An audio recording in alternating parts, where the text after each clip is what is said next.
বৈষ্ণব সদাচার গ্রন্থ। প্রাথমিক করণীয় ও করণীয়।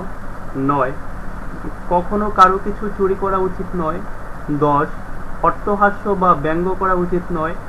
11, মুখ না ঢেকে হাঁচা বা হাই তোলা উচিত নয়।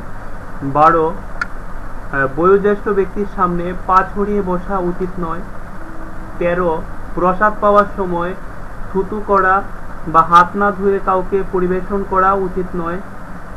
14, মহিলাদের প্রতি হিংসা করা, তাদের সঙ্গে তর্ক করা বা তাদের অপমান করা উচিত নয়। 15, কখনো কারো ক্ষতি করা উচিত নয়, বরং উপকার করার চেষ্টা করা উচিত। 16, বিবেকহীন অসৎ লোকের সঙ্গ করা উচিত নয়।